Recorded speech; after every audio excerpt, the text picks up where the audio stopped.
You have been trying to escape your own mind, and it has not been working. Not because you are broken, not because your thoughts are too powerful to handle, but because no one ever told you what actually happens the moment you stop running from a thought and simply watch it. That one shift, that single moment of stillness, changes everything.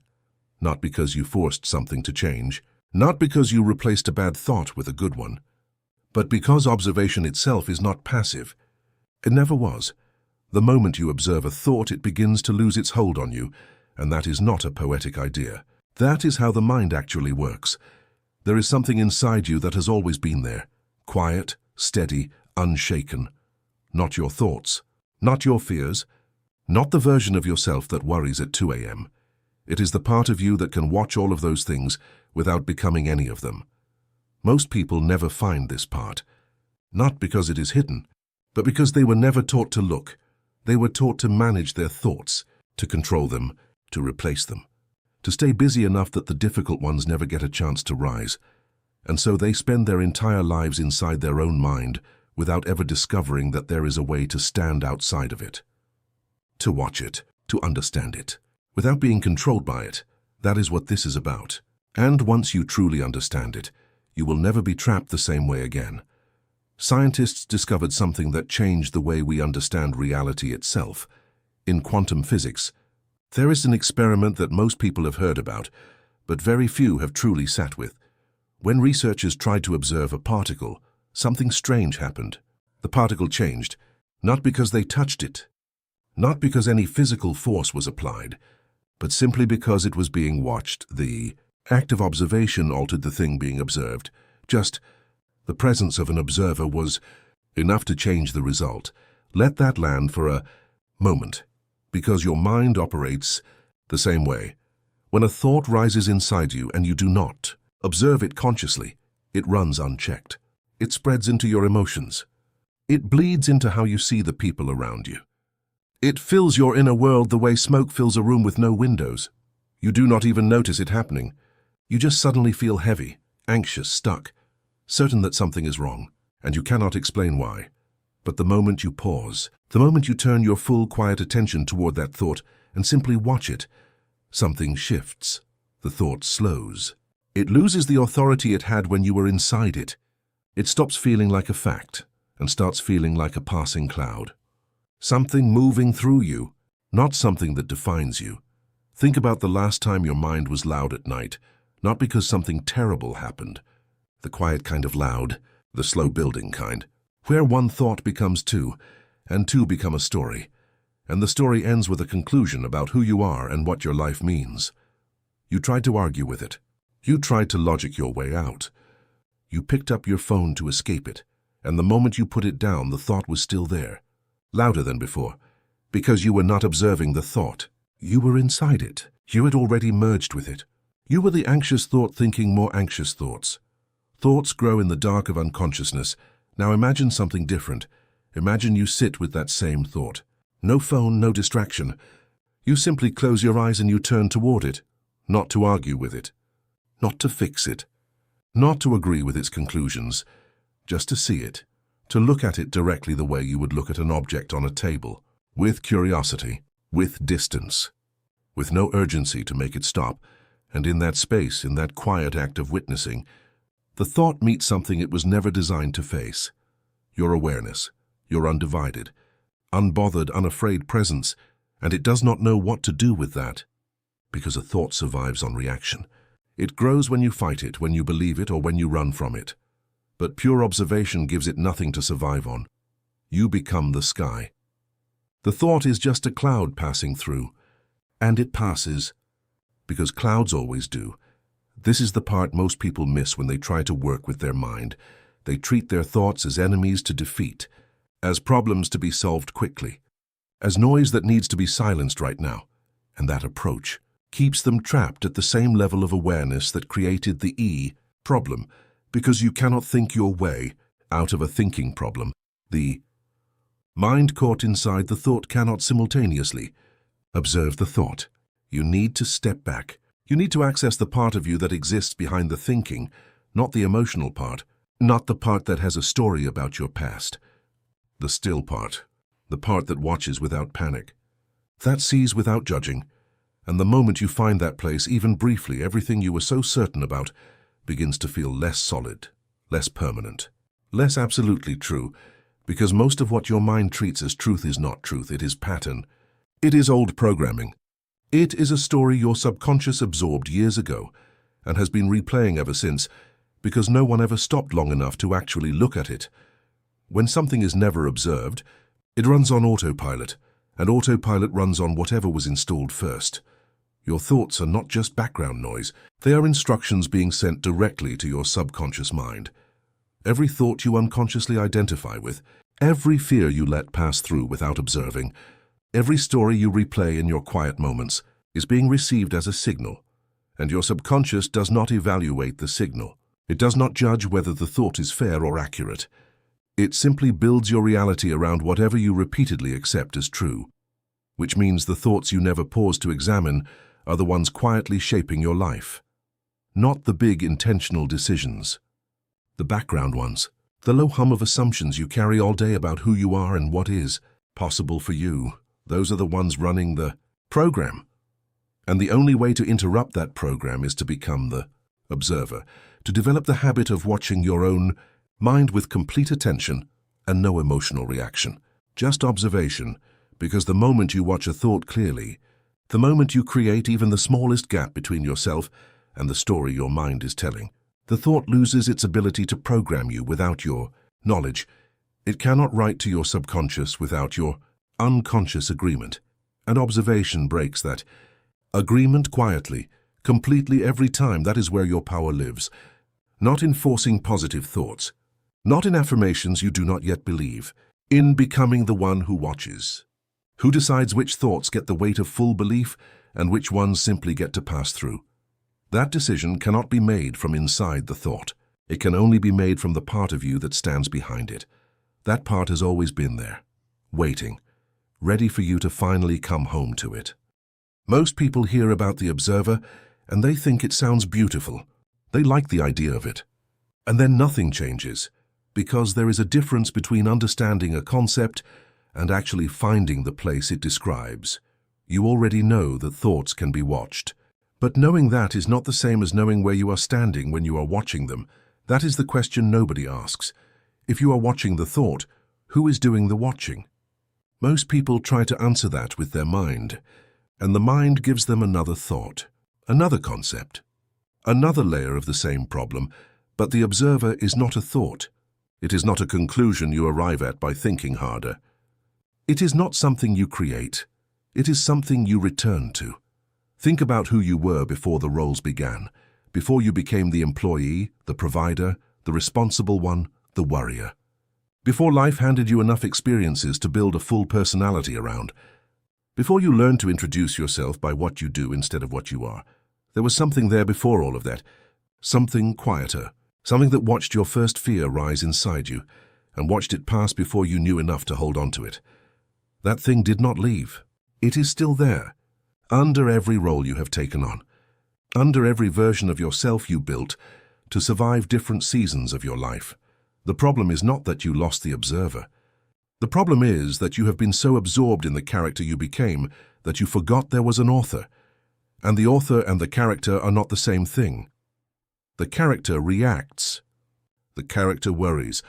The character builds stories about what things mean.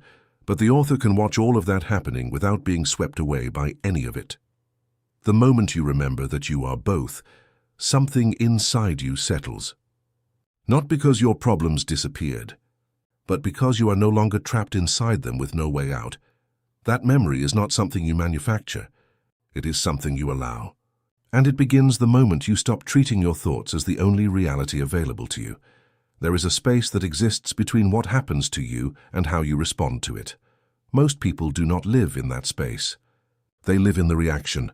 The stimulus arrives, and the response fires so quickly that it feels like one single movement, like there was never any choice at all. But the observer lives in the space between. Think about two people receiving the same criticism at work. Same words, same tone, same moment. The first person hears it and something inside them collapses immediately. The criticism does not land as information. It lands as confirmation. confirmation of a story already living inside them, that they are not enough, that people see through them eventually, that this was always going to happen.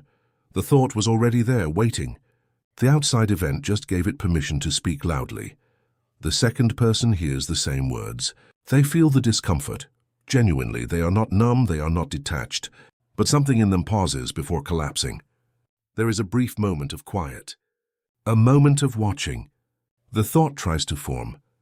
The story tries to begin, and they simply see it happening without immediately becoming it. Same event.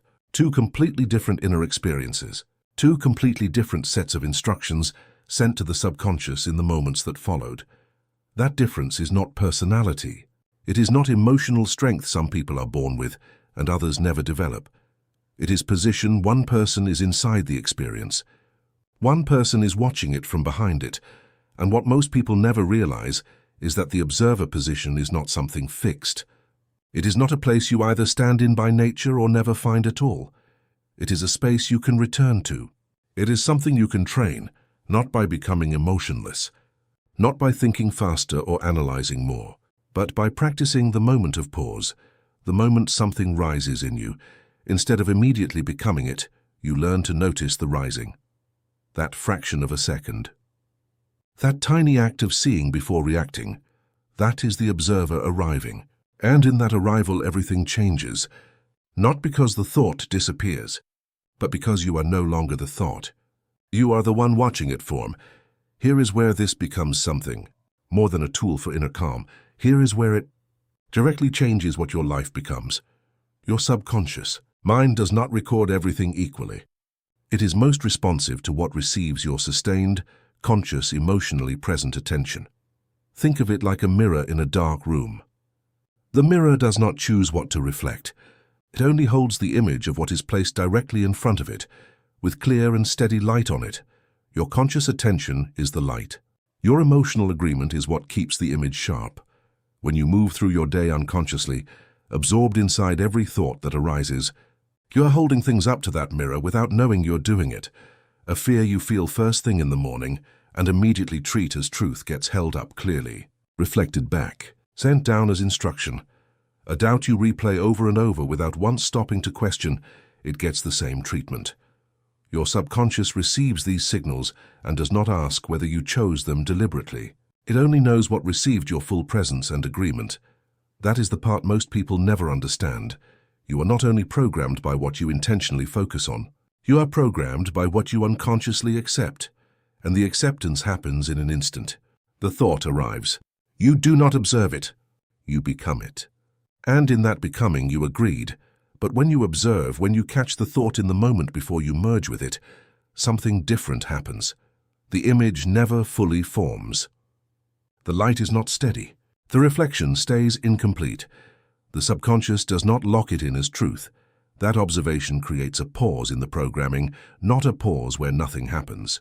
The most important pause in your inner life, because in that pause you are no longer on the receiving end. You are standing in the space between the old instruction and the next one, between what was written before you knew better and what you are capable of writing now. That pause is not emptiness. It is possibility. It is the moment where the subconscious is open, available, and listening, waiting to receive something new, something you actually chose, something that reflects who you are deciding to be, rather than who you have been reacting as. And what you send into that silence, what thought, what feeling, what version of yourself you allow to settle in that quiet moment, that is what begins to build your new reality, not in a dramatic instant, not in one overwhelming shift, but quietly, one observed pause at a time. There will be a moment when you try this and you lose it. You find the observer. You feel that quiet stillness, and then something happens. Someone says something. Her thought arrives with enough force, and you are back inside the reaction before you even noticed yourself leaving. And the mind will tell you that you failed, that you had it and dropped it, that you're not consistent enough to make this work. But here is what is actually true. The moment you realize you got pulled back in, the moment you notice that you were lost, that noticing is the observer. It never left. You did not lose the observer. The observer watched you get pulled away. The observer is watching right now as you recognize what happened. This is the thing most people get wrong. They treat the observer like a state to maintain, like a candle that will go out if they stop concentrating on it. But the observer is not a state. It is not something fragile that needs protecting. It is the one thing in you that cannot be destroyed because it is not made of what the mind makes things from. Think about learning to swim for the first time. In the beginning, every person does the same thing. They hold themselves rigid. They fight the water. They try to force the body to stay above the surface through sheer effort and tension, and the harder they try to hold themselves up, the faster they sink. Then something shifts. They stop fighting. They stop gripping. They let the body do what the body already knows how to do when it is not being strangled by effort, and the water holds them. Not because they finally got strong enough, but because they finally got quiet enough. The observer works the same way. You do not have to hold it up. You do not have to maintain it through force. You simply have to stop gripping the thoughts and reactions and stories so tightly that there is no room left for the stillness to exist. The observer is already there. Every time, underneath everything, waiting not to be summoned but to be allowed. When the observer becomes your natural position, something happens in the world around you that most people cannot explain. It is not about inner peace alone. It is about what you broadcast. Every person carries a signal, not metaphorically, literally the way you hold yourself in a room, the quality of your attention, whether you are inside your anxiety or watching it from behind it. All of that is felt by the people around you before a single word is spoken. Think about two people walking into the same room. The first person walks in while being their anxiety. They are not performing nervousness. They are not visibly shaking. But inside they are fully merged with the fear. They are the thought that says people are watching. They are the thought that says they need to perform well. They enter the room from that place, and the room responds. People feel something slightly off, something slightly self-conscious in the air. Not because of how the person looks, because of what they are transmitting. The second person walks into the same room. They feel the same nervousness, the same flutter of self-consciousness, but they are not being it. They are watching it. They notice the feeling rising. They are aware of the thought forming, but they are standing slightly behind it, observing it the way they would observe anything else, and the room responds differently. Something in them reads as settled, as rooted, as present without needing anything from the room. People are drawn to that, not because it is a performance of confidence, because it is the opposite of performance. It is depth. It is someone who is watching from behind their face instead of performing from in front of it, and that depth changes what returns to you. The conversations that find you, the opportunities that unfold, the way people speak to you and what they reveal to you, none of that is luck. It is the consequence of where you are standing internally. The observer does not just change what you feel, it changes what you signal. And what you signal is what your life keeps returning to you. This is not about what changes in a single session or a single week. This is about what happens over time when observation becomes the place you return to more often than you return to reaction. Think about a river and a stone. The water does not attack the stone. It does not try to force the stone to change. It does not argue with the shape of the stone or insist loudly that things should be different. The water simply moves with complete consistency, with no resistance to itself, and over time, without force, without urgency, the stone changes, not because the water won a fight, but because the water never entered one. Your old programming is the stone, the fears, the patterns, the stories that have been running in you for years, and most people spend their entire lives being the stone trying to punch through the water, trying to force the change, trying to overpower the old patterns with new thoughts, new affirmations, new strategies, and the patterns remain. Because you cannot defeat a river by hitting it. But observation is the water. Every time you return to the observer position, every time you catch a thought before it absorbs you, every time you create that fraction of a pause between the rising and the merging, the water moves over the stone again, quietly, patiently, completely, and the stone begins to change shape. Not dramatically, not overnight, but with a certainty that no amount of force could ever match, because force requires the problem to exist. Observation simply does not feed it, and a pattern that receives no unconscious agreement, a story that gets watched instead of lived, slowly loses the only thing it was ever running on. Your belief that it was real, that is what changes first. Not your circumstances, not the people around you, not the world outside, the belief. And when the belief changes at the level of the observer, when it shifts not in what you say, but in where you stand when you think, everything else follows, because your reality was never being built by what was happening to you. It was being built by what you were unconsciously agreeing to believe about what was happening to you. And you now know where that agreement takes place. You now know where it can be interrupted. You now know that the part of you which watches without judgment, which sees without reacting, which exists behind every thought and feeling and story your mind has ever told you, that part is not passive. It is the most powerful thing in you, because it is the only part of you that can truly choose, and you have always had it. You were never without it. You were simply looking for yourself in the wrong place. Now you know where to look.